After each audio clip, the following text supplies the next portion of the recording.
तो मैं तो कहता हूँ ऐसे दुकानदार पे कार्रवाई तुरंत होनी चाहिए, उसकी दुकान सील होनी चाहिए। अब औरों से क्या पैसे लेगा, अपने जो 50,000 लाख रुपए महीना कमा रहा है वो भी जाता रहे। ये सबसे बड़ा क्राइम है। पिछले कुछ दिनों से जो अतिक्रमण हटाने की प्रक्रिया नगर निगम कर रहा है, हम भी ये चाहते हैं कि शहर में बिल्कुल अतिक्रमण नहीं होना चाहिए, बिल्कुल जीरो होना चाहिए। परंतु जो रवैया अपना रखा है वो अशोभनीय, अलोकतांत्रिक, और इसको कभी बर्दाश्त नहीं करना चाहिए, ना हो सकता है। अगर ये ढंग से कानूनी कार्रवाई करके नोटिस देकर और कहीं दिक्कत आए तो कोई नहीं मानता सीलिंग करने के लिए 2-4 दिन के लिए करें, तो मैं दावा करता हूँ कि 6 महीने के अंदर ये हमेशा की समस्या खत्म हो जाएगी, जो पिछले 40 वर्षों से नहीं हो रहे। व्यापारियों से ये बात करके भी कुछ जो है आप लोगों से सुझाव ले सकते हैं, उस तरीके से आप बता रहे हैं। मैं इस बात का, मैं बहुत समय से व्यापार मंडल से जुड़ा हूं। व्यापारी बिल्कुल भी अतिक्रमण नहीं चाहता। कुछ व्यापारी हैं जो कर रहे हैं, उनसे कानूनी कार्रवाई करेंगे, उनको समझाएगा, पहले हम भी समझाएंगे, प्रशासन भी समझा सकता है, उसके बाद कानूनी कार्रवाई करेगी, अतिक्रमण की समस्या समझ जाएगी, हम भी साथ उनके साथ देंगे प्रशासन का। परंतु इस तरह का ऐसा नहीं है जो है इलेक्ट्रॉनिक, ये तो ऐसा लग रहा है कोई तानाशाह राज कर रहा है, ना कि लोकतंत्र है देश में। आपने नगर निगम के जो एलओ है संदीप बत्रा, उन पर सवालिया निशान उठाए।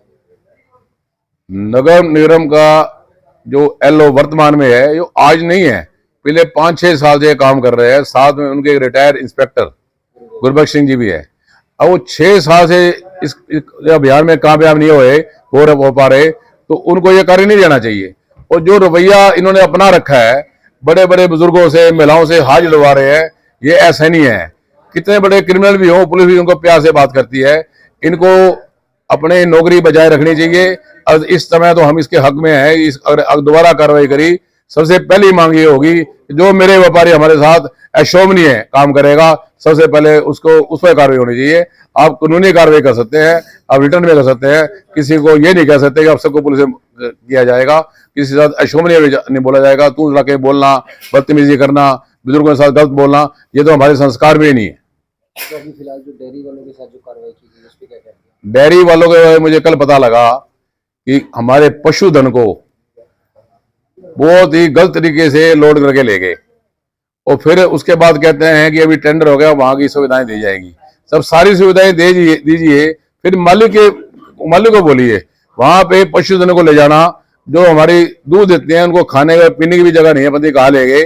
कसूर तो मालिक ने किया होगा, कोई किया है तो, पशुधन ने कसूर तो नहीं किया।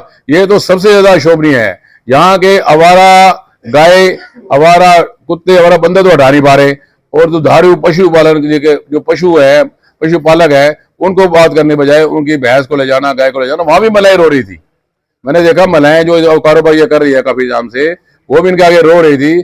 सही तरीके से वहां जगह देकर उनको डेवलप कर फिर इनसे बात करें, हम भी साथ देंगे प्रशासन का, सबको ले जाएंगे।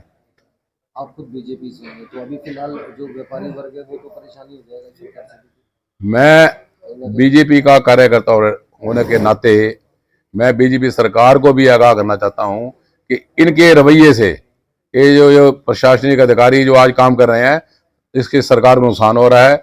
और मैं चाहता हूं कि ये रवैया बदलें और लोकतांत्रिक तरीका अपनाएं, क्योंकि हमारी सरकार, अपनी बनाई सरकार को और नुकसान ना हो। पहले भी कई बार यहाँ से हम हार रहे हैं, तो उसको अगर जीतना है इस चुनाव अगली बार, मैं भी चाहता हूँ जीते, परंतु उनको अपना रवैया बदलना पड़ेगा।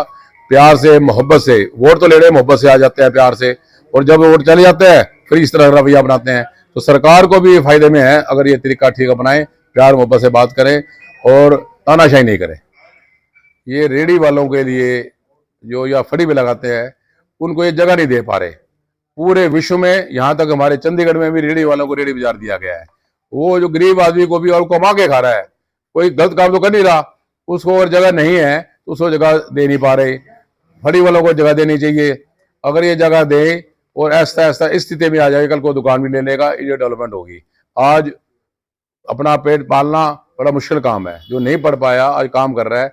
मैं तो यहाँ तक भी कहता हूँ, हमारे पूर्वज, जो मौजूदा सरकार के पूर्वज 47 में फड़ी लगा के जो हम डेवलप हुए हैं, हम उनको भी देखें कि कैसे हमारे पूर्वज ने काम किया। आज हम दुकानदार हो गए, आज बेचारे वो फड़े, कल वो दुकानदार हो जाएंगे। दुकानदार है बाहर पैसे लेके फड़ी लगवा रहे हैं, बार रेडी से पैसे लेता है, सबसे बड़ा गुनाहगार वो है। और वो नगर पालिका की जगह पे ले रहा है, तो उससे बड़ा गुनाह है। कोई भी किसी जगह ले तो मैं तो कहता हूं ऐसे दुकानदार पे कार्रवाई तुरंत होनी चाहिए, उसकी दुकान सील होनी चाहिए। और उससे क्या पैसे लेगा, अपने जो 50,000 लाख रुपए महीना कमा रहा है वो भी जाता रहे। ये सबसे बड़ा क्राइम है कि नगर पालिका जगह से किराया दुकानदार ले। हम उसके खिलाफ हैं। हम ऐसे किसी दुकानदार के हक में नहीं है जो इस तरह की गलत कार्रवाई करता है। अवैध अतिक्रमण आपकी नजर में ठीक है या गलत?